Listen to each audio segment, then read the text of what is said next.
Apaan? Di sini mah belum Isa, Pak. Bentar lagi. Di KL mah. Malaysia. Oh, Teh Acannya. Teh Acan. Bentar lagi. Di KL ayeuna tabu sabaraha? Tabu 845. 845. Sejam. Benten sajam ya. Uhun. Tabu 7-nya. Tabu 8, Pak. Cepet. Langkung cepet. Tabu Sejam. 8. Oh, tabu 8. Uhun. Berarti Isa Isa teh 855 sekarang teh lah sekitar segitu. Oh, iya. Uhun. Semua jam 8. Laras. Uhun. Hampir sampai sareng Medan lah saja tuh. Kan jamna nambi sajam gitu. Mohon. Pak, ya. Kita mulai saja tuh, Pak. Baik ya. Ya. Saya tidak minta topik, jadi kuma Bapak we, Pak. Kiawe, nanti teman-teman kalau mau topik bilang aja. Tapi tong ngadadak da ilmu saya terbatas, jadi kudu maca buku heula saya gitu. Siapa? Sabtu baru ngasih tahu gitu. Seminggu sebelum biar saya baca-baca juga gitu. Bisi kan mun saya teh ngomongnya ngelantur deh kan gitu, ngarang-ngarang. Ya jadi saya juga karena Pak Rifka nggak minta tema ya kumaha saya welah namanya. Ya boleh. Pak. Ya, Nyangakeun paham. Bismillahirrahmanirrahim. Alhamdulillahirrabbilalamin. La ilaha illallah wahdahu la syarikalah. Lahul mulku wa lahul hamdu wa ala kulli syai'in qadir. Alhamdulillah. Wa asyhadu anna Muhammadan abduhu wa rasuluh. Alhamdulillah. Rekan-rekan sekalian, dengan izin Allah kita dipertemukan. Saya merasa bulan ini teh banyak kehilangan teman ya. Jadi asa serumawat ayeuna teh. Saya ada beberapa teman kuliah, ada yang meninggal, teman waktu di pesantren ada yang meninggal. Teman waktu umroh ada yang meninggal. Januari ya nya, anu teman haji aya jamaah nu sok rajin ngaos gitu ya. Kan jamaah teh banyak tapi aya nu rajin nepi ka sae ge apal gitu ya. Nah, jadi Januari teh asa seueur nu maot gitu teman-teman sekalian. Nah, kadang saya merenung, oh iya ya, ternyata kita ini berpacu dengan waktu. Jadi jangan apa ya, kalau kita punya kesempatan bisa berbuat baik teh bersegeralah. Jangan pernah menangguhkan. Kayak dewe lah dah 2 minggu bakal datang ya aya deui kan cenah ngaji teh tatong kitu. Jadi selama memang minggu ieu ayeuna aya kesempatan ngaji nya ngaji gitu paksakeun ya. Tong cenah Kang Rifka engke kan 2 minggu aya deui tah. Meni pede 2 minggu aya deui kan gitu. Nah, jadi jadi dengan hal-hal itu membuat saya oh iya kita tidak boleh menangguhkan niat baik kita. Begitu kita berniat baik atau ada kesempatan berbuat amal soleh, lakukan saja. Selain secara pribadi, saya rasanya bulan Januari ini kehilangan banyak yang saya kenal. Juga kita lihat di negeri kita sekarang ini ada 180 bencana dari apa yang saya baca. 2 minggu lalu 140 pertengahan Januari. Terakhir 180, 190 sekarang. Ya kan? Dari mulai pesawat jatuh, longsor, banjir, erupsi. Jelas hari COVID mah nggak usah diomongin dah eta mah sudah jelas-jelas pandemi ya, mendunia. Nah teman-teman sekalian, kalau kita ditimpa musibah, apakah itu pribadi ataukah level bangsa gitu. Kan kita ini kudu muhasabah. Karena dhaharul fasadu fil bari wal bahri bima kasabat aydin nas. Boleh jadi musibah-musibah itu terjadi karena kelakuan kita. Liyudhiqahum ba'dalladzi amilu. Sengaja itu Allah berikan supaya manusia itu merasakan keteledorannya. Tapi ada tujuan, la'allahum yarji'un. Semoga mereka insaf. Semoga mereka sadar. Nah, jadi musibah yang menimpa diri kita, bangsa kita ini harus jadi bahan muhasabah.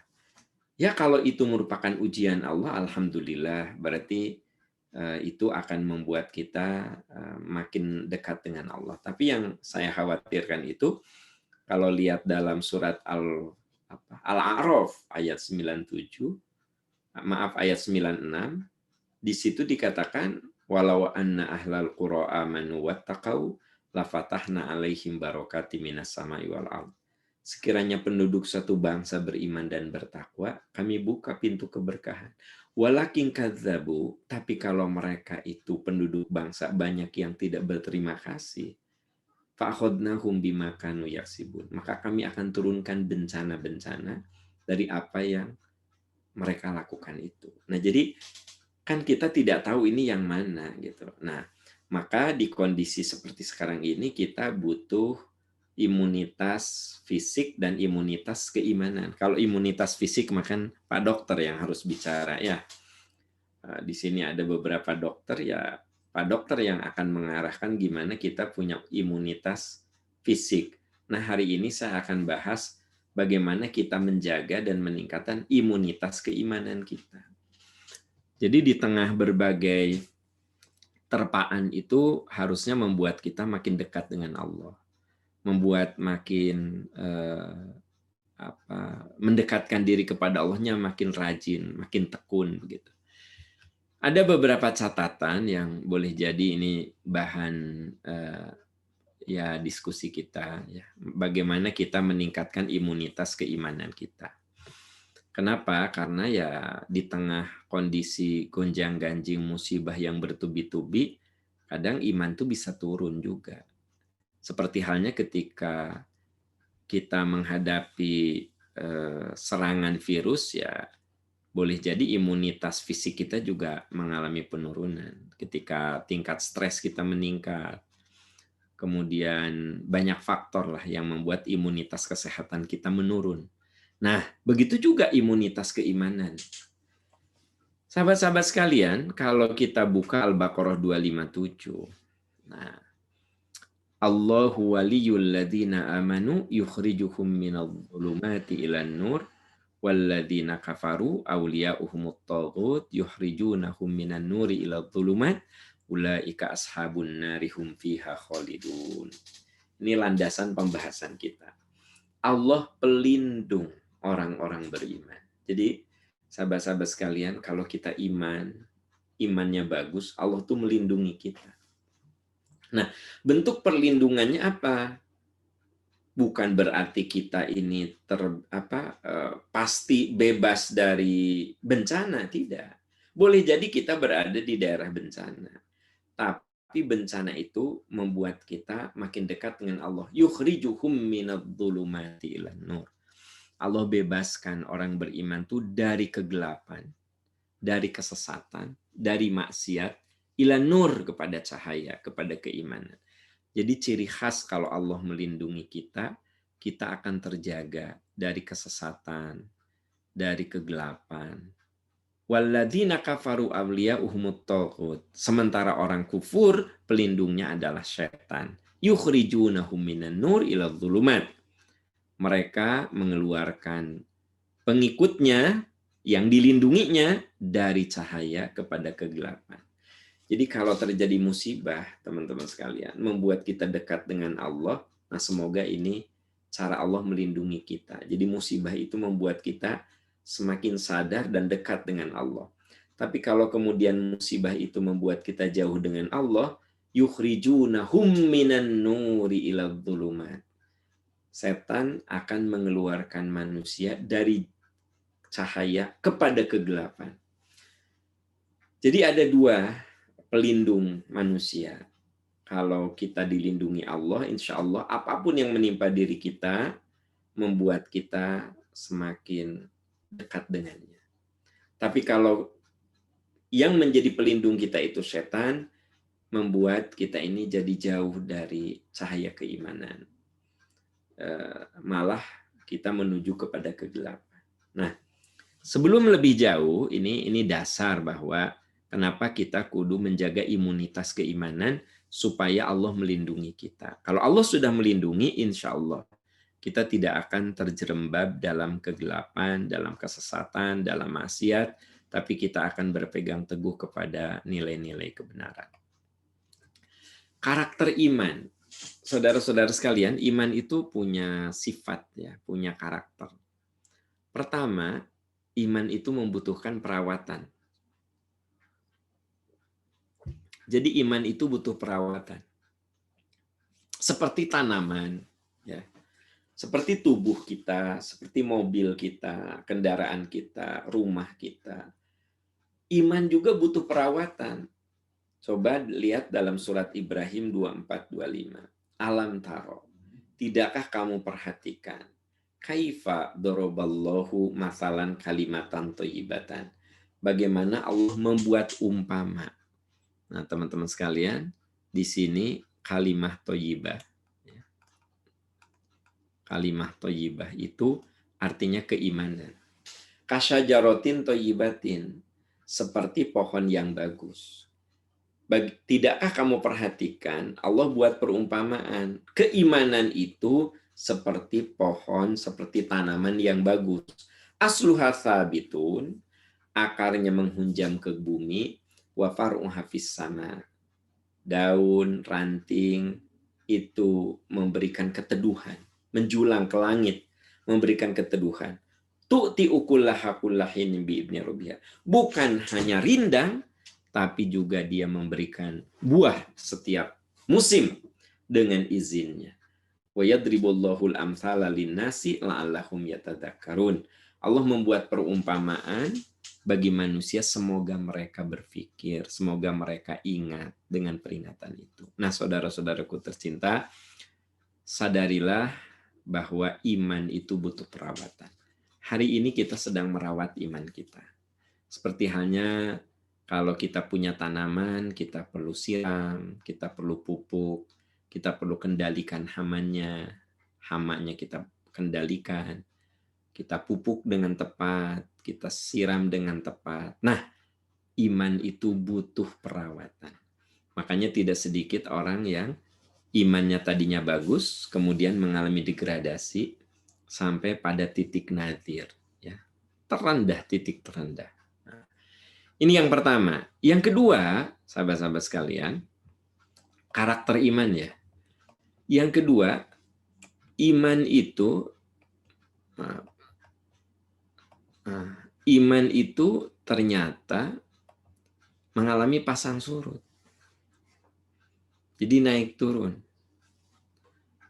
Innalladzina amanu tsumma kafaru tsumma amanu tsumma kafaru tsumma zdadu kufran lam yakunillahu liyaghfira lahum wala liyahdiyahum sabila. Orang yang beriman terus kufur, terus iman, terus kufur, malah semakin mendekati kematiannya, kekufurannya makin meningkat, maka orang seperti itu kalau dia mati dalam kekufuran, Allah tidak akan ampuni dan dia tidak akan mendapatkan jalan hidayah. Iman, kufur kan naik, tap naik. Ya, naik turun, teman-teman sekalian. Jadi ini karakter iman, ya. Jadi iman itu butuh dirawat. Iman itu mengalami pasang surut, naik turun. Kita rasakanlah. Ada saat ibadah itu nikmat, ada saat hambar, ada saat mau tidur saja udah pengen bangun pagi, kan gitu. Kebayang nggak mau tidur, sudah pengen bangun, padahal ini belum tidur nih, udah pengen tahajud gitu loh. Ya. Nah, tapi ada juga bangun jam 3:30 wae, hoream tahajud, kan gitu. Jadi memang mengalami naik turun itu benar. Kadang iman kita naik, kadang turun. Allah mengumpamakannya cukup ekstrim. Orang yang beriman, terus kafir, terus iman, terus kafir. Malah bertambah kekufuran. Maka Allah tidak akan ampuni. Inna likulli syai'in syirrah. Sesungguhnya segala sesuatu itu ada masa pasang dan masa surut. Ini kata Nabi.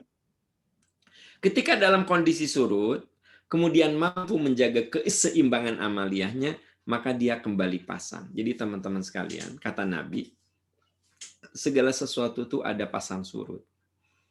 Iman itu naik turun. Nah, ketika kita turun, paksakan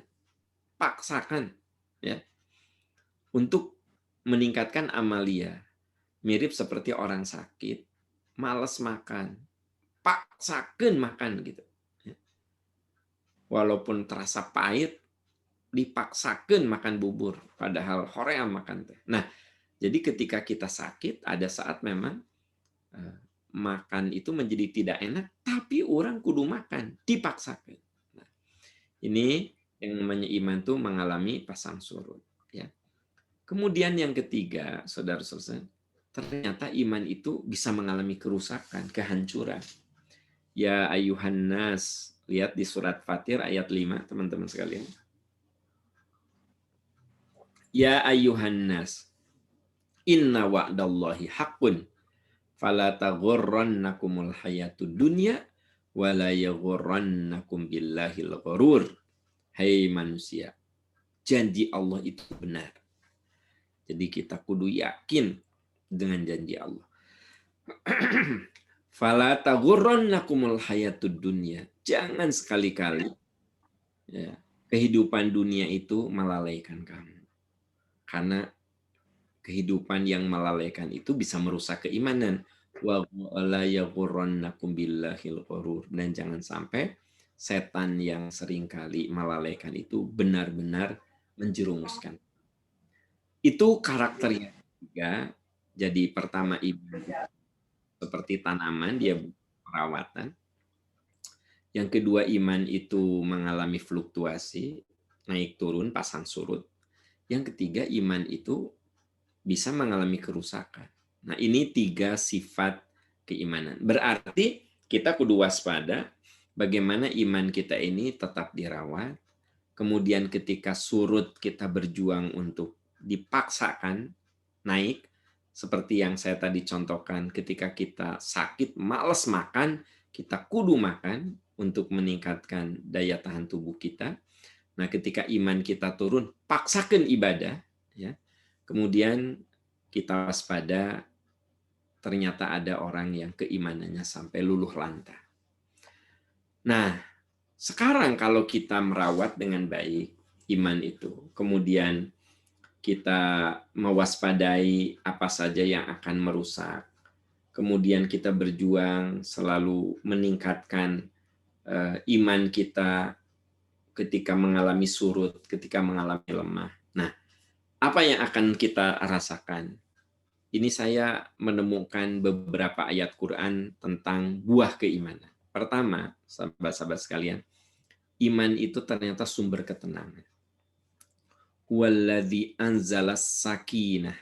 Nah, walladzi anzalas sakinah. Di sini.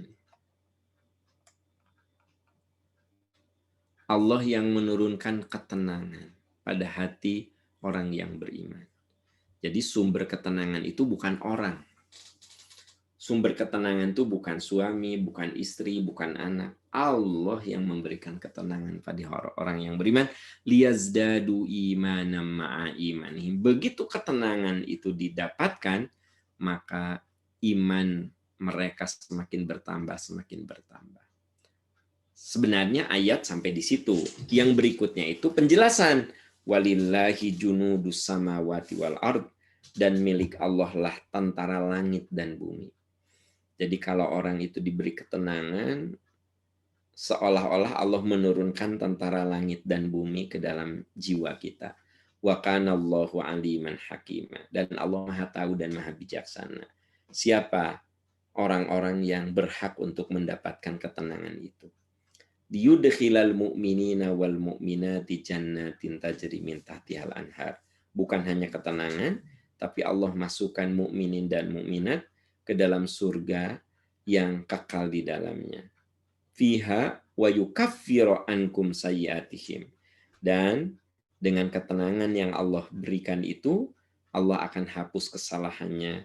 Wa kana dzalika indallahi fauzan 'azima. Dan itu adalah karunia yang sangat besar di sisi Allah. Jadi teman-teman sekalian, iman itu sumber ketenangan. Yang kedua, iman itu sumber keberkahan. Walau anna ahlal qura aman wattaqau. Sekiranya penduduk suatu bangsa beriman dan bertakwa. Nah, iman dan takwa. La fatahna alaihim barokati minas sama'i wal ard. Kami buka pintu-pintu keberkahan barokat. Nah, teman-teman, di sini ada kata yang penting, barokat. Ya. Barokat. Dari langit dan bumi. Akan tetapi kalau mereka mendustakan, mengkufuri nikmat-nikmat Allah, fa'akhadnahum bima kanu yaksibun. Kami akan mengazab, memberikan musibah karena kelakuan mereka. Nah, Bapak Ibu, tadi di awal sudah saya sampaikan, kalau di negeri kita rasanya banyak bertubi-tubi, ya, musibah. Ya, mudah-mudahan itu ujian dari Allah. Jangan sampai itu merupakan azab dari Allah Subhanahu wa taala. Nah, ini barokah itu artinya sesuatu yang mengandung nilai plus. Mobil itu kalau kita punya kendaraan kan kebaikan, lalu kita gunakan untuk silaturahmi, gunakan untuk majelis taklim, kita gunakan untuk pergi ke kantor. Pokoknya mobil kita tuh digunakan untuk hal-hal yang maslahat, maka itu berkah. Jadi berkah itu kebaikan yang punya nilai plus. Nah, kemudian yang ketiga, saudara-saudara sekalian, iman itu, buah dari keimanan itu, kita akan mendapatkan keberuntungan. Alladzina amanu. Nah, dimulai dari orang yang beriman. Wahajaru, berhijrah. Wajahadu fi sabilillahi bi amwalihim wa anfusihim. Mereka berjihad di jalan Allah dengan harta dan jiwanya. Jadi hijrah, jihad itu bersungguh-sungguh mencurahkan segala kemampuan yang kita miliki berupa harta, bahkan jiwa, untuk berada dalam keriduan Allah, sabilillah. Itu tidak akan terjadi kecuali dasarnya iman. Begitu juga hijrah, meninggalkan keburukan dan berada di kebaikan, itu juga butuh keimanan. Maka kalau kita punya kekuatan iman, dan dengan iman itu kita tinggalkan hal-hal buruk, kita kerja keras, berjuang untuk mengamalkan sabilillah, jalan menuju keriduan Allah, baik dengan harta atau dengan jiwa kita, a'dhamu darajatan indallah, maka dia akan mendapatkan derajat yang tinggi dari sisi Allah, wa ulaika humul faizun. Faiz, mereka orang yang beruntung. Allah tingkatkan. Apa keberuntungan itu? Allah tingkatkan derajatnya. A'dhamu darajatan ini adalah merupakan keberuntungan yang sangat besar. Itu yang ketiga, sahabat-sahabat sekalian. Yang keempat, iman itu sumber pertolongan. Manusia itu butuh pertolongan.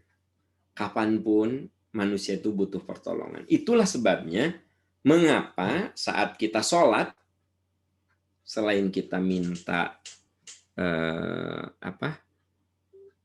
iyyaka na'budu wa iyyaka nasta'in, selain kita menyatakan bahwa Allah lah tempat ibadah kita, hanya kepada Allah kita beribadah, tapi juga ada penegasan wa iyyaka nasta'in, dan hanya kepada Engkau kami mohon pertolongan. Jadi kita sebagai manusia itu butuh pertolongan. Karena manusia banyak keterbatasan. Lihat anak, kita mohon pertolongan agar anak kita soleh. Karena kita tidak tahu, ya, setelah kita meninggal anak-anak kita masih tetap soleh tidak. Makanya Nabi Yakub ketika sedang menghadapi syakaratul maut, Nabi Yakub ini punya 12 anak. Ya. Nabi Yakub ini anaknya Nabi Ishak. Dan Nabi Ishak itu anaknya Nabi Ibrahim.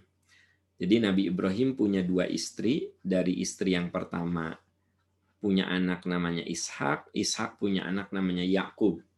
Dari istri yang kedua punya anak namanya Ismail, yang menjadi nenek moyang Nabi Muhammad SAW. Nah, Bapak Ibu, sahabat-sahabat sekalian, ketika Yakub ini sedang sakit keras dan beliau punya 12 anak. Di antara anaknya yang jadi nabi adalah Yusuf. Nabi Yusuf itu kan anaknya Yakub.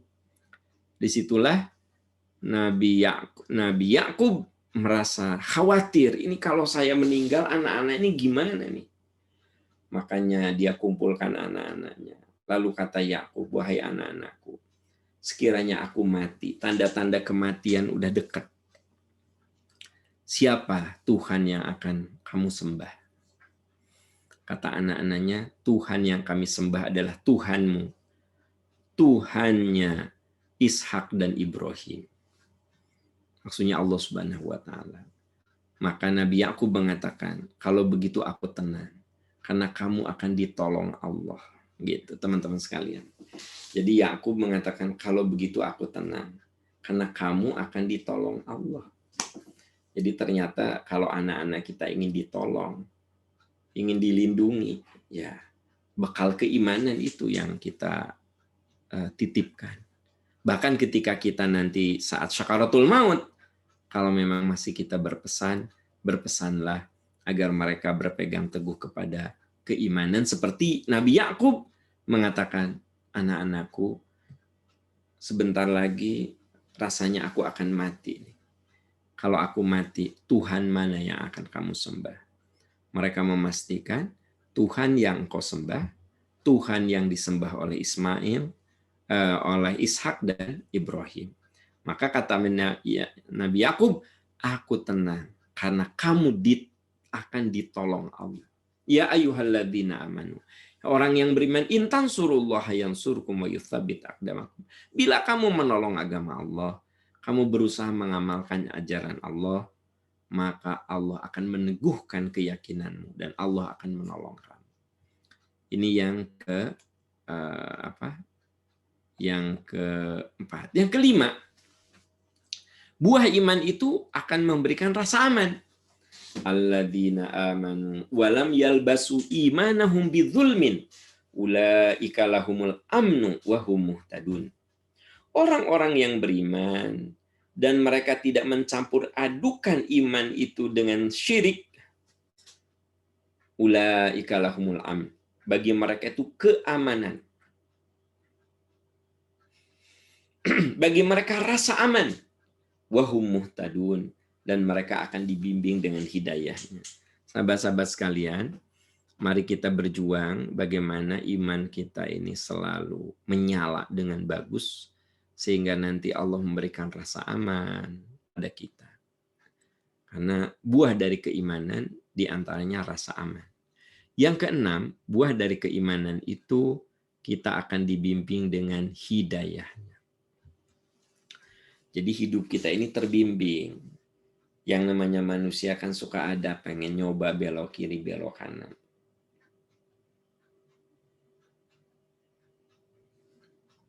Oke. Oh ya, ini muncul suratnya. Surat Al-An'am ayat 125.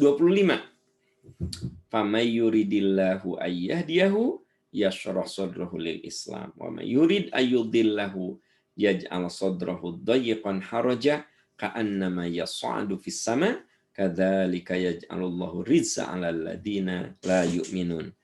Nah, di sini ada kata yang penting saudara-saudara sekalian. Famay yuridillahu ayyahdiyahu yashrah. Nah, siapa yang diberi hidayah Allah yashrah, buka hatinya untuk mengamalkan Islam. Jadi orang yang selalu membina keimanannya sama Allah akan dibukakan hatinya. Akan dibimbing terus dengan hidayahnya. Yashrah sadrahu lil Islam. Wa may yurid ayyudillahu, siapa yang sesat, yaj'al sadrahu dayyqan haraja. Allah jadikan hatinya itu sempit, sesak, seperti orang yang mau menembus langit. Sesak karena oksigennya semakin menipis, makin ke atas semakin menipis. Kadzalika yaj'alullahu rizqa 'alal ladzina la yu'minun. Nah, Ibu Bapak, itu buah yang keenam dari keimanan. Tolong diperhatikan semuanya pakai ayat Quran ya. Jadi kalau daripada teman-teman nyari sendiri gitu ya, dalam Quran yang 30 juz gitu, saya bantu untuk nunjukin nih sumber iman itu sumber keamanan, sumber keberkahan, sumber hidayah, semua pakai ayat. Jadi teman-teman nggak usah nyari-nyari lagi lah ya gitu. Oke. Yang berikutnya saudara-saudara sekalian. Nah, ini yang penting. Ternyata malaikat itu selalu mendoakan orang-orang yang beriman. Huwallazi yusolli alaikum wa malaikatuhu. Jadi ternyata malaikat itu akan mendoakan orang-orang yang beriman liyukhrijahum minadh-dhulumati ilan nur. Jadi doa malaikat itu, ya Allah, semoga orang-orang beriman ini kau bebaskan dari kesesatan ilan nur menuju cahaya. Wa kana bil mu'minina rahima. Dan adalah Allah penyayang kepada orang-orang beriman. Kebayang nggak sama Anda, teman-teman sekalian? Orang yang iman itu selalu didoakan oleh malaikat. Doa malaikat itu apa? Ya Allah, bimbing orang ini, jangan sampai orang ini terjerumus dalam kesesatan, lindungi, bimbing sampai dia akhir hayat. Ini didoakan oleh malaikat. Makanya makin iman kita kuat, kita biasanya makin dekat dengan Allah karena banyak didoakan oleh malaikat. Nah, yang ke-8, ternyata orang beriman itu tidak bisa diganggu oleh setan. Innahu laisa lahu sultanun 'alal ladzina amanu wa 'ala rabbihim yatawakkalun. Sesungguhnya setan tidak punya kuasa. Laisa lahu sultan. Laisa ada istilah sultan, dia mas sultan. Sultan itu kuasa. Ya. Laisa lahu sultan, tidak punya kuasa atas orang yang beriman dan orang yang bertawakal. Jadi orang yang beriman itu tidak akan kena santet, pelet, pokoknya ilmu-ilmu mistik itu nggak akan kena. Nggak akan kena. Misalnya ya Pak Rifka nih di santet ya kan, atau di pelet lah gitu ya. Nah, nggak akan mempan. Kenapa? Kalau kita punya iman tuh orang akan mempan. Nggak akan kuat setan tuh. Makanya kalau orang kena santet, kena pelet, lah ilmu hitam lah, kena yang berbau mistik, obatnya sederhana.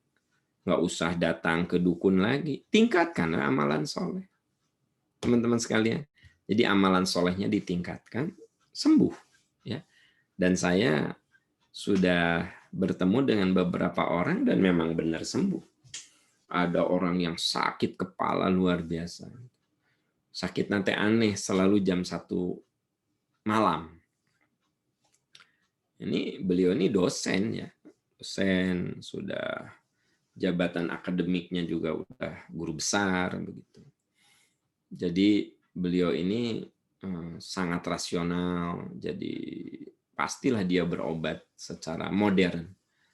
Di CT scan segala macam pokoknya, sampai berobat ke Singapura gitu. Tapi hasilnya nihil, dia tidak ada apa-apa. Tapi aneh, tiap jam 1 malam dokter juga bingung bagaimana ini sakitnya teh jika dijadwal gitu. Jam 1 malam tuh sakit, kepala yang luar biasa. Nah, akhirnya singkat kata adiknya mempertemukan dengan saya. Saya ngobrol. Saya bilang, Prof, sekarang mah obatnya hanya daya tahan iman. Jadi, Prof bisa meningkatkan amalan soleh. Biasanya nggak saum Senin Kemis, coba saum Senin Kemis. Biasanya sholat agak terlambat, coba di awal waktu. Biasanya tidak duha, coba sholat duha, rawatib, ya, tahajud, baca Quran. Beliau mengikuti. Dan ternyata teman-teman setelah 2 bulan itu sembuh gitu loh. Namun anehnya pas dia tahajud, pas mau berakhir sakitnya itu, tiba-tiba saat dia sholat tahajud ada seperti yang jatuh di langit-langit. True, ya kan gitu. Pokoknya keras sekali. Tapi istrinya nggak dengar, cuma dia saja. Dan alhamdulillah, hanya dengan meningkatkan iman, takwa itu sembuh. Jadi itu kudu di ruqyah segala macam. Kalau di ruqyah malah nanti kan bergantung kepada peruqyahnya. Jadi kalau saya kena santet, lalu Pak Rifka ini ahli ruqyah, ya saya pas di ruqyah Pak Rifka saya sembuh. Balik deui jadi deui. Karena kekuatannya bukan ada di saya, tapi di Pak Rifka. Makanya teman-teman sekalian, tingkatkan iman dan takwa kita. Anda akan selamat dari ilmu-ilmu hitam. Innahu laisa lahu sultan. Setan itu nggak akan punya kuasa. Alalladzina amanu, terhadap orang yang beriman dan terhadap orang-orang yang tawakal. Nah, ini di antara buah keimanan. Dan tentu saja yang ke-9, ternyata yang namanya iman itu akan menjadi penghantar dalam surga dan ridho Allah Subhanahu wa taala. Ini dalam surat yang saya yakin di antara teman-teman, sahabat-sahabat sudah hafal, surat Al-Bayyinah. Innalladzina amanu wa amilus solihat ulaika hum khairul bariyah. Sesungguhnya orang-orang beriman dan beramal soleh, mereka adalah sebaik-baik makhluk. Jadi sebaik-baik makhluk itu orang beriman dan beramal soleh. Jazauhum inda rabbihim jannatu adnin tajri min tahtihal anhar. Balasan bagi mereka adalah surga Aden. Mengalir di bawahnya sungai-sungai kekal abadi. Itu surga untuk orang beriman. Ada lagi tambahan. Radhiyallahu anhum wa radu'an dzalika liman khasyya rabbah. Allah ridho kepada mereka. Nah, teman-teman sekalian, itu 9 buah dari keimanan. Jadi pertama saya tadi sudah bahas tentang sifat dari keimanan. Karakter iman itu dia perlu dirawat. Ya. Iman itu mengalami pasang surut. Kemudian iman itu bisa rusak. Nah, itu karakter iman. Nah, apa buah keimanan? 9 poin sudah saya sampaikan. Bagian terakhir yang perlu saya sampaikan adalah gimana langkah-langkah konkret menjaga imunitas keimanan. Bagaimana? 1, kita kudu tadabbur Quran. Ya. Jadi kita ini kudu tadabbur Quran. Apa sih tadabbur? Tadabbur itu menyisihkan waktu untuk akrab dengan Quran. Coba perhatikan di sini ada 3 proses. Pertama, qiraah. Kalau qiraah itu membaca Quran, tapi masih banyak yang salah bacaan. Ya. Baca alif lam mim, alama gitu. Ya. Alama bukan alif lam mim. Pas Yasin orang lain mah Yasin, dia mah biasa gitu kan. Nah, itu dia masih belajar. Yang kedua ya, tilawah. Kalau tilawah itu baca Quran dan sudah benar bacaannya. Kayak teman-teman di sini kelihatannya Anda rata-rata di tilawah ya. Kelihatannya, tapi walau alam aslinya kayak orang di tes hiji-hiji. Nah, kalau qiraah mah teman-teman, kalau kita berada dalam qiraah, tahap qiraah, nggak usah khawatir, Anda dapat 2 pahala. Kata Nabi, walladzi yaqra'uhu, orang yang membaca Quran, wa yata'ta. Yata'ta teh tergagap-gagap, nggak lancar gitu ya. Terbata-bata. Nah, terbata-bata ya. Jadi kalau kita baca Quran terbata-bata.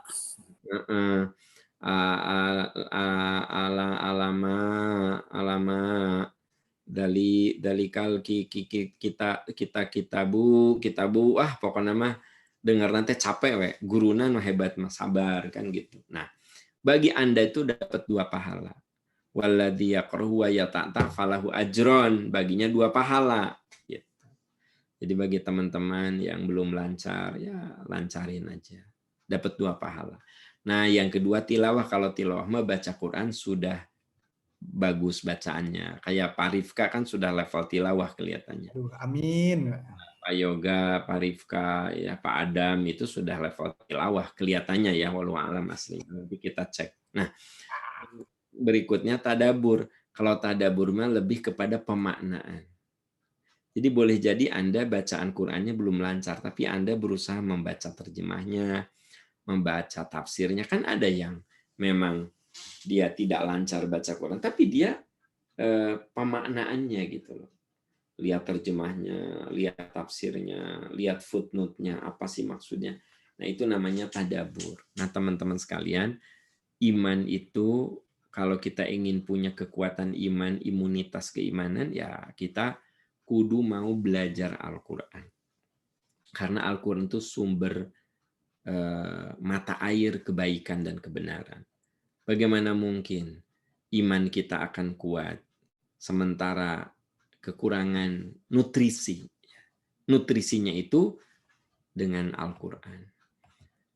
Yang kedua, bagaimana agar kita memiliki imunitas keimanan, beramal secara maksimal. Jadi kalau sholat, jangan cuma wajibnya saja. Coba rawatib. Coba di awal waktu. Bila memungkinkan, coba di masjid gitu. Jadi selalu kalau berbuat sesuatu tuh dia yang terbaik. Beramal tuh yang terbaik.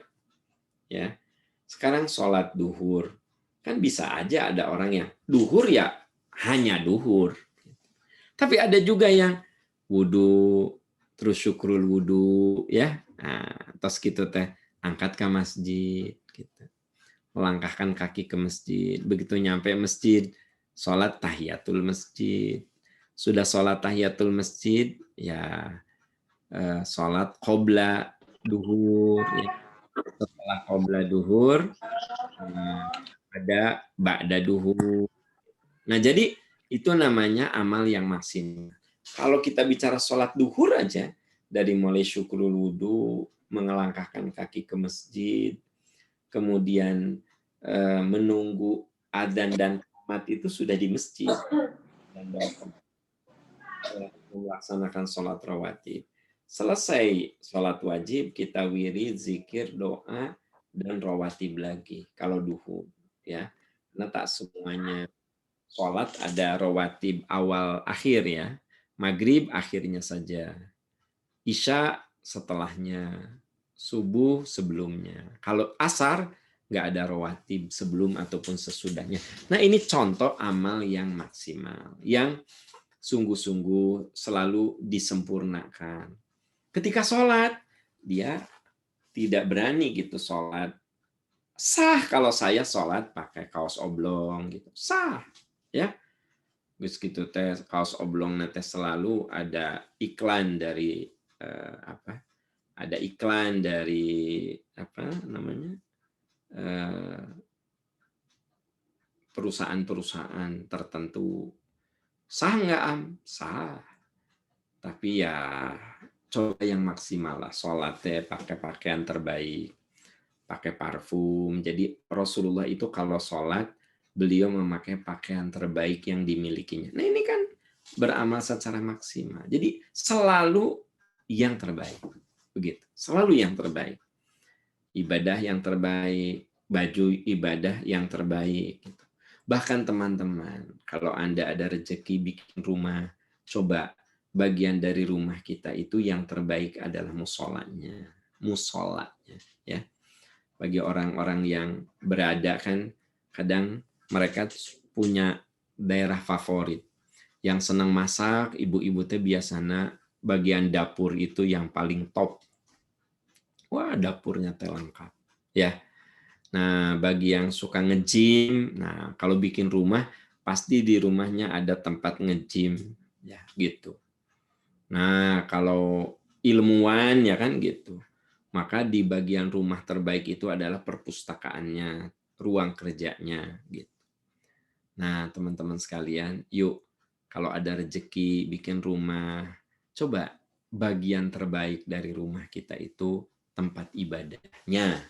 Misalnya ruangan yang lain nggak pakai AC, tapi kalau musola yang ada di rumah kita mah pakai AC. Kalau yang lain mah bahannya dari bahan dari bahan biasa, tapi kalau untuk musola mah mungkin dari bahan granit ya. Kalau bagian lainnya mah keramik, tapi kalau pas bagian musola mah granit. Nah, itu contoh beramal secara maksimal. Selalu lakukan yang paling maksimal ya. Nah, kemudian yang ketiga, saudara-saudara sekalian, jangan lupa untuk selalu memperbanyak doa dan zikir. Wa qala rabbukum ud'uni astajib lakum. Tuhanmu berfirman, berdoalah aku pasti akan kabulkan. Innal ladzina yastakbiruna an ibadati sayadkhuluna jahannama dakhirin. Orang yang tidak pernah berdoa itu seperti atau dikategorikan sebagai orang yang takabur. Banyak berdoa, banyak berzikir, baca zikir-zikir yang memang diajarkan oleh Nabi. Bisa subhanallah, alhamdulillah, Allahu akbar, jumlahnya terserah ya. Nah, saudara-saudara sekalian, kemudian yang keempat, mengasah muraqabah. Apa muraqabah? Jiwa kita diasah, dimanapun kita berada, kita yakin Allah menatap kita, melihat kita. Coba perhatikan ayatnya. Alam taro annallaha ya'lamu ma fis samawati wa ma fil ard. Tidakkah kau perhatikan sesungguhnya Allah tahu apa yang ada di langit dan di bumi. Wa ma yakunu min najwa thalathatin illa huwa rabbihum. Kalau kamu melakukan pembicaraan rahasia bertiga, maka Allah yang keempat. Kalau kamu melakukan pembicaraan rahasia berlima, maka Allah yang keenam. Atau kamu kurang dari itu, bukan 3 tapi 2, maka Allah yang ketiga. Kalau kamu sendirian, Allah yang kedua, gitu. Sahabat-sahabat sekalian, illa huwa ma'ahum aina makan. Allah senantiasa berada dekatmu di mana saja kamu berada. Tsumma yunabbi'ukum bima amilu yaumal qiyamah. Kemudian Allah akan menyampaikan, memaparkan apa saja yang sudah kamu perbuat pada hari kiamat. Innallaha bikulli syai'in alim. Yang kelima, sabar menghadapi ujian. Jadi ini saya lagi cerita bagaimana menjaga imunitas keimanan kita. Yang kelima adalah sabar menghadapi ujian. Makanya kalau ujian yang menimpa diri kita ini semoga bukan azab. Tapi itu cara Allah mendewasakan kita, cara Allah mengangkat derajat iman kita. Kita husnuzan bahwa 180 lebih musibah yang menimpa bangsa kita di bulan Januari saja. Semoga itu merupakan ujian untuk semakin meningkatkan kualitas kesolehan kita. Nauzubillah, jangan sampai itu merupakan azab. Ahsiban nasu ayyutraku ayyaqulu amanna wa hum la yuftanun. Apakah manusia mengira mereka dibiarkan begitu saja mengatakan kami beriman padahal belum diuji. Walaqad fatanna alladzina min qablihim fala ya'lamannallahu alladzina shadaqu wala ya'lamannal kadzibin. Sungguh orang-orang sebelum mereka telah diuji dan tampaklah siapa di antara mereka yang imannya benar dan yang imannya dusta. Sahabat-sahabat tercinta, iman yang prima bukan gratis, tapi wajib diperjuangkan. Imunitas keimanan kita bagus, itu bukan gratisan. Kita harus perjuangkan dengan poin-poin yang sudah tadi disampaikan. Itu Pak Rifka yang bisa saya bahas sementara sebagai pengantar. Masih ada waktu. Ya, alhamdulillah. Mungkin yang lain mau menambahkan, mangga silahkan supaya ada perspektif lain ya. Saya mau, ini ada titipan Pak. Ya, mangga. Ada titipan Pak, boleh? Ini dari ibu-ibu. Ya, silakan. Kalau sudah di tahap tilawah dan seumuran kita, minimal berapa kali hatam Quran dalam setahun? Anu pantesna. Terus kalau baca Qur'annya sering dari HP, gimana? Kalau pakai HP lebih sering bacanya dibandingkan pakai mushaf. Kumaha Ya. Pak? Pertama, ya, tidak ada aturan 1 bulan berapa kali khatam. Tidak ada. Bagi yang sudah tilawah sok we, ya kan gitu. Ada yang one day one juz, ada one day 2 juz, ada one day half juz. Masing-masing punya kadar, ya. Bagi ibu-ibu di sini misalnya masih punya anak kecil, kalau ada yang masih punya anak kecil, ya Anda kalau misalnya tidak bisa 1 juz ya tidak harus 1 juz lah. Sehalaman juga nggak masalah. Kan yang penting itu istiqomahnya. Ya mungkin setiap orang tuh punya kapasitas yang beda-beda. Walaupun sama-sama sudah bisa mampu di tahap tilawah, tapi tidak ada ketentuan kudu sehari. Kalau ada istilah one day one juz mah itu mah program supaya orang bersemangat. Tapi one day one ayat juga nggak masalah. Ya. A'udzubillahi minasyaitonirrajim. Bismillahirrahmanirrahim. Alif lam mim. Shadaqallahul adzim. Nah, kan seayat katanya, ya kan? Gitu. Itu masalah. Jadi artinya silakan saja. Tapi jadi gini, jangan sampai kewajiban lain terbengkalai. Kebayang nggak kalau misalnya Kalau misalnya ada ibu-ibu dari mulai ba'da subuh maca Quran, sarapan anak-anak teu disiapkeun, sarapan suami teu disiapkeun. Ketika suaminya lihat istrinya masih maca Quran, gitu. Ya salah atuh gitu mah. Jadi yang afdol ya ibu menyiapkan sarapan untuk anak-anak, menyiapkan sarapan untuk suami gitu. Tos beres segala, ambil Al-Qur'an, baca Quran. Jangan sampai kewajiban yang utama dilupakan. Ada karyawan, nah di kantor telin gawe maca Quran, kan gitu. Nah, hari di kantor mah damel gawe, ya kan gitu. Nah, ada juga pimpinan yang ngomong, Pak Am, saya punya karyawan. Kan di kita nih kalau jam 8 itu sudah banyak sekali ya masyarakat yang butuh pelayanan. Ya gerak karyawan saya, kalau ke sholat duha, jangan lila duha nanti setengah jam, nah kan gitu. Teh kumaha Pak Am? Teu bener we cek saya teh. Dia teh lupa kewajiban. Hari keur di kantor mah kewajiban teh lin sholat duha. Kalau dia bagian pelayanan publik ya ngamelayani itulah ibadah. Ya makalah ka salat duha itu. Ya, gitu. Kalah ka maca Quran udah jelas-jelas ya, harus antri yang harus kita layani. Kalah ka urang teh maca Quran kan salah gitu kan. Nah, jadi Islam itu agama yang sangat-sangat memperhatikan situasi-situasi yang harus kita jadikan pertimbangan. Jadi jawabannya tidak ada ketentuan 1 bulan sabara kali tamat. Tapi yang penting istiqomah. I'malu alamattikun. Lakukan yang kamu mampu. Fa innallaha la yamallu hatta tamal. Allah tidak akan bosan sebelum kamu bosan. Wa anna ahabbal a'mal adwamu hawain qalla. Amal yang Allah suka adalah yang istiqomah sekalipun sedikit. Apakah Qur'annya kudu manual, kudu hard copy? Pokoknya mah Qur'an we. Ya, maca Qur'an digital ieu dengan maca Qur'an anu ieu kan sami wae bunyinya mah. Ya enggak? Maca ieu Dalikal kitabul la fihi hudal lil muttaqin. Tah ieu. Nu ieu ge dalikal kitabul la fihi hudal. Jadi enggak ada beda sebenarnya. Kenapa harus bingung-bingung? Tidak ada, substansinya kan sama. Itu lebih kepada selera saja dan kepraktisan.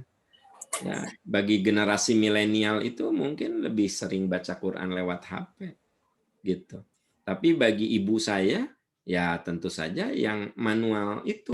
Jadi sebenarnya tidak ada masalah Anda mau pakai Quran digital, mau Quran yang hard copy, pokoknya baca Quran gitu. Enggak masalah. Jadi saya juga aneh kalau ada yang bilang, yang afdol itu Qur'annya dicepengan kan gitu. Nah, udah. Sami wae bunyinya mah tuh gitu. Gitu, Pak Rifka, jawaban saya. Wallahu a'lam. Ya, Nun.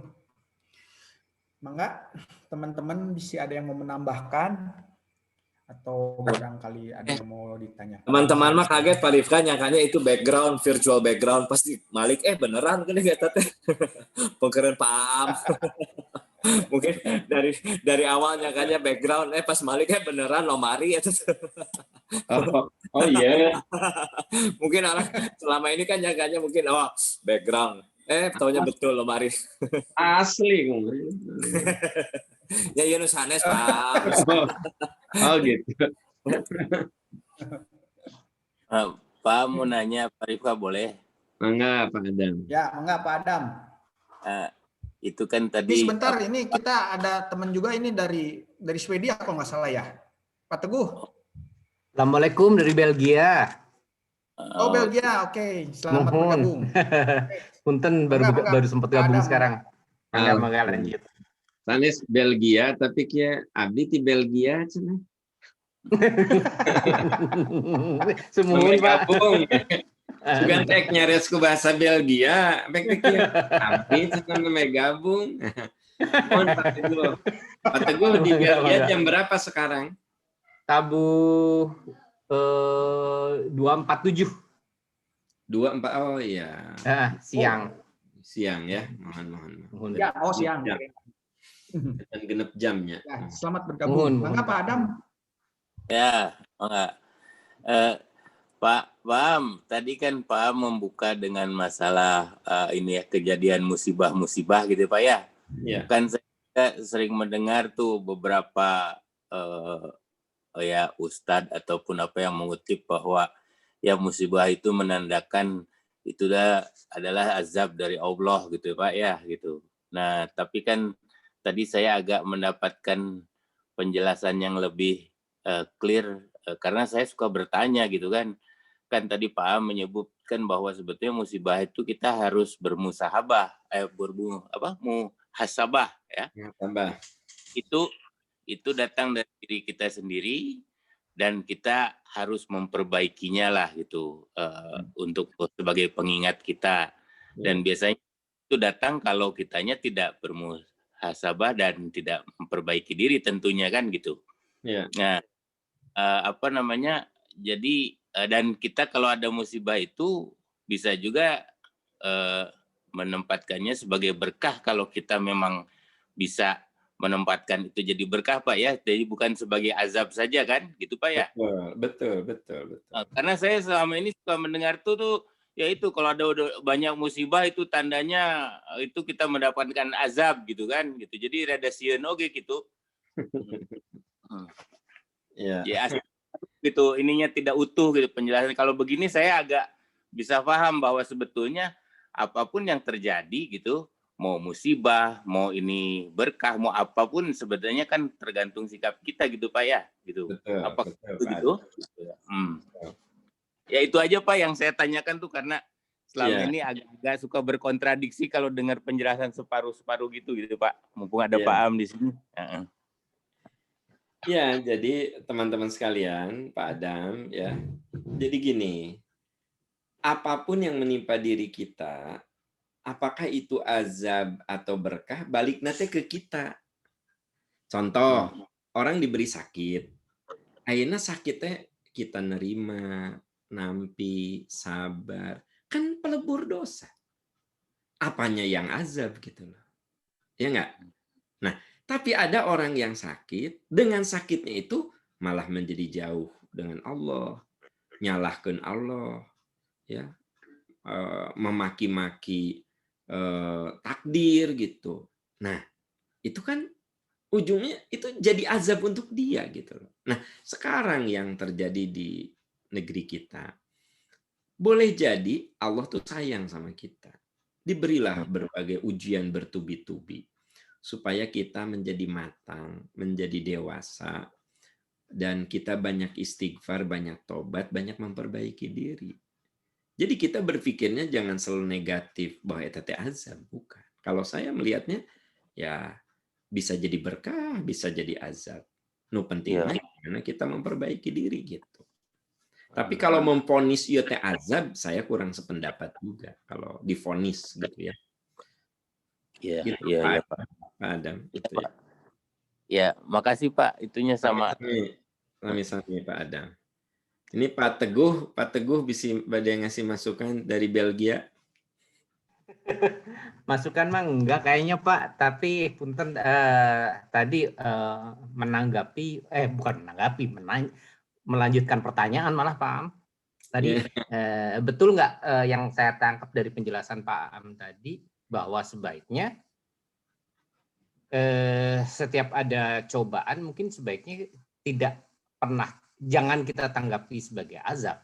Betul. Mohon Pak, kalau gitu karena kalau kita menanggapinya sebagai azab, pertama kita mungkin berburuk sangka pada Allah, yang kedua membuat kita ya bersikap negatif gitu. Mohon Pak Am.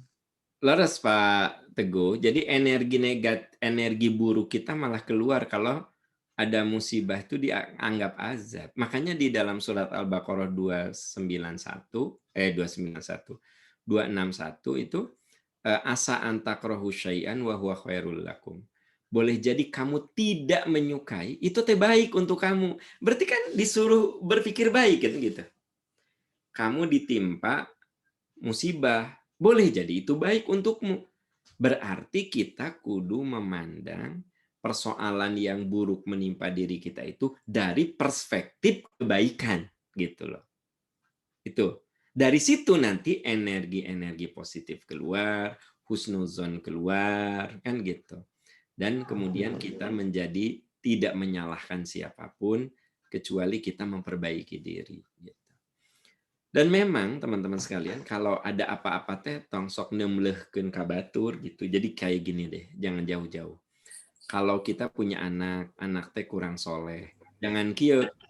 Da kamu mah salah gaul atuh da, jadi we kieu. Nah, atau mamah teh teu bisa ngadidik. Jadi urang teh nyalahkeun istri, nyalahkeun budak. Harusnya gini, kenapa ya anak saya nggak soleh? Oh, boleh jadi saya belum menjadi ayah yang amanah. Saya belum menjadi ayah yang jadi panutan anak. Eta ulah kieu mah.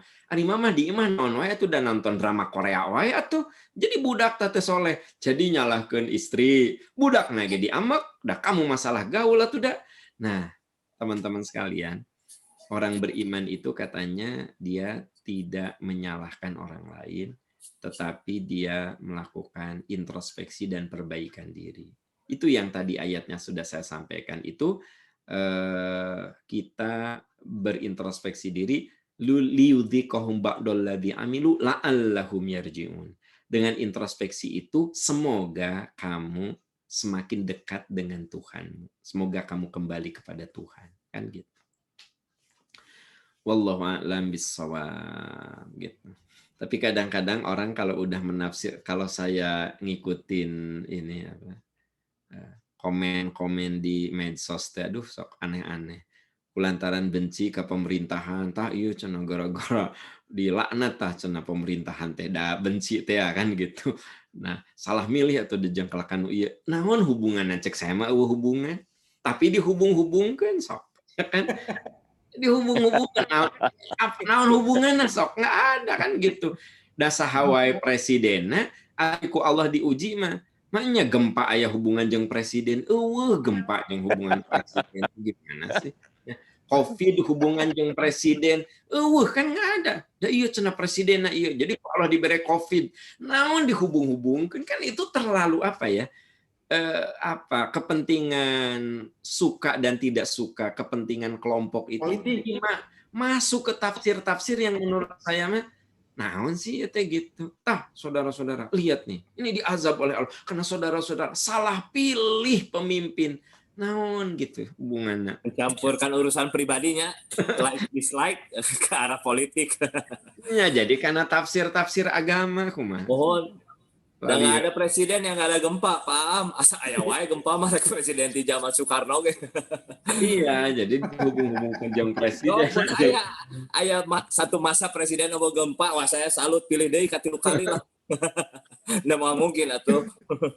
Gunung api jeung gempa. Sebenarnya kan nggak ada hubungan antara presiden jeung gempa, tapi ya dihubung-hubungkan. Karunya presidennya, Pak. Iya, jadi kadang-kadang ya itulah kita ini memberikan tafsir agama itu kepentingan kelompok, kepentingan politik, kepentingan pribadinya dimunculkan, akhirnya tafsir nanti aneh-aneh kan gitu. Ya yang disayangkannya itu paham, jadi seolah-olah orang yang tadinya mau mempelajari tafsir atau hadis tuh misleaded lah gara-gara pernyataan-pernyataan seperti itu, karena kan masyarakat kita mah sangat-sangat mudah untuk dibilang wah ini tuh gara-gara anu lah jadi azab percantan wae. Nah gimana ya, susah juga kita ya, makanya paling kita kayak kemarin aja paham sedikit cerita waktu kemarin longsor Cimanggung itu kan 15 korban lah meninggal di Cicalengka Parakan Muncang. Nah, sebenarnya dari setiap musibah itu akhirnya kalau saya perhatikan kelihatan orang itu aslinya yang mengambil untung dari musibah, yang ya asli aja orang kalau yang betul-betul niat membantu atau justru malah mencari kesempatan gitu ya. Nah kalau saya sih selalu dari musibah tuh lihatnya ya karena suka ikut quick respon. Ulo itu saling kebantuan. Jadi kalau ada bantuan teh dipilih lah, tak iya alus itu.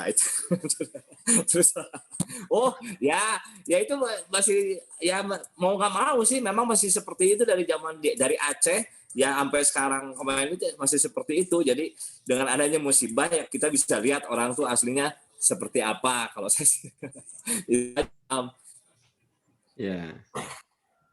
Jadi memang pada akhirnya betul kembalinya ke nawaitu, ke kualitas diri kita gitu ya. Gitu. Pak Ferry terus ngacung tangan. Malah soalnya saya minoritas dia Pak, nyalira sok Mulai Guru. galak sih mulai ke orang mah. Aduh. Assalamualaikum Pak Ustadz. Waalaikumsalam warahmatullahi wabarakatuh. Ini kan dari tadi saya tertarik dengan meningkatkan katakanlah tingkat imunitas iman ya. Saya juga mengalami yang Pak Am tadi ceritakan, banyak sekali orang yang saya kenal itu meninggalkan dunia dalam jangka waktu dekat ini banyak gitu ya, cukup banyak saudara, teman segala macam. Nah, itu kan berarti kan harus banyak banyak berpikir positif kan ya. Iya. Mungkin Pak Am bisa menceritakan hal-hal yang berbahagia gitu, membahagiakan kita itu berapa banyak sih pintu surga itu gitu. Jadi ulah di singsieunan we ku neraka angket itu teh kan sebetulnya menurunkan tingkat imunitas iman gitu. Aduh, salah saeutik bid'ah, salah seperti kafir teh, naon segala macam itu teh menurunkan tingkat iman gitu. Tapi kalau misalnya itu surga tuh banyak, ada sekian gitu kan, ada berapa, nggak tahu saya ada berapa. Apa saja sih hal-hal kecil yang bisa kita lakukan dalam rangka melangkah menuju surga kan gitu ya. Hatur nuhun Pak Ustadz. Ya, nah teman-teman sekalian, pertanyaan Pak Ferry akan jadi tema khusus di 2 minggu mendatang. Betul, Pak. Berikut.